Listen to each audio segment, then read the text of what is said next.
Night one of the biggest party of the summer, WWE Summerslam, is now complete. I'm going to be recapping you guys with everything that happened between the 6 matches we had tonight in Minneapolis. First match of the night was for the Women's World Championship between Liv Morgan and the Queen of the Ring, Io Sky. And Liv Morgan, who's had her title for over 100 days, hit their first defense, had a great match against Io Sky, and retains her Women's World Championship. Like I said, this was an excellent match. This just right here with the Spanish Fly showed this type of match. It was given enough time. It was about 12, 13 minutes, and it was a complete night and day difference of what they gave Liv Morgan at WrestleMania and why it was such a better match. And it was nice that it opened up the show and put a good leeway into how this show was going to go. So congratulations to Liv Morgan and a solid match out of both of them. Very interested to see how things go. No return for Stephanie Vaquer, which is also very interesting. And then the next match was between the Bloodline and then LA Knight, Solo Sikoa, and Royce Keys. Everyone thought the Bloodline was going to win and Solo Sikoa would join back the Bloodline. That is not what happened, as LA Knight, Solo Sikoa, and Royce Keys pick up the win over the Bloodline.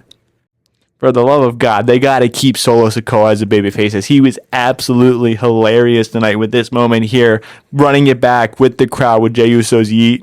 And actually getting a reaction to it was absolutely funny. The crowd went right with him, and Jey Uso looked so pissed off. Solo Sikoa is a national treasure, and it's just so funny to see him as a babyface.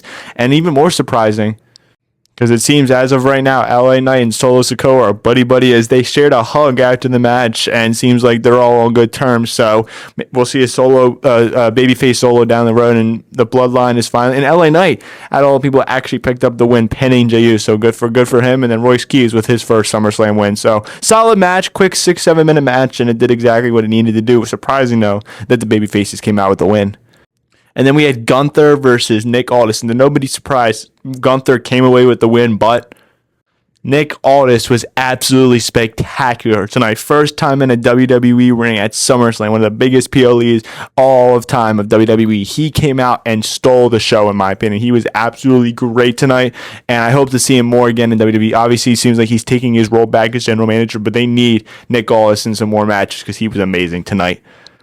And then we had the 6-woman tag match between Fatal Influence and then the Bellas and Paige. And Fatal Influence came away with the win. I'm so happy they did. They needed this win. But as I predicted, and everyone else kind of did, the Bellas turned on Paige after the match and officially have turned heel. And I think this can mean one of two things. One, I think it's going to be the Bellas versus Paige and AJ Lee sooner or later. But also, Brie Bella got hurt, so I don't know how that's going to figure out things, but we'll see either way. And then we had the WWE Undisputed Championship match that was not the main event, surprisingly, between CM Punk and Cody Rhodes, and CM Punk retained in a pretty solid match. Like I said, got to give these two props. They had a really, really good match, went back and forth. We even had a little WrestleMania callback as CM Punk went for the diving elbow through the table, but Cody Rhodes moved out of the way compared to what Roman Reigns did. But most of all, the Viper, Randy Orton, haven't seen him since WrestleMania, returns and hits Cody Rhodes with an RKO. Thank you, God, Randy. Obviously, it was a great match, but I wanted Punk to retain. And now it should be interesting to see what happens if CM Punk retains. He'll face the winner of Finn Balor and Sami Zayn, whenever that is, with the number one contenders match. And is Cody Rhodes finally going to be in a feud without the championship? Hopefully, please. And then the main event of night one of SummerSlam was the Hell in a Cell match between the Ruler, Oba Femi, and the Beast, Brock Lesnar. We were all asking for it, and we actually got it, as Oba Femi walks away with the win against Brock Lesnar.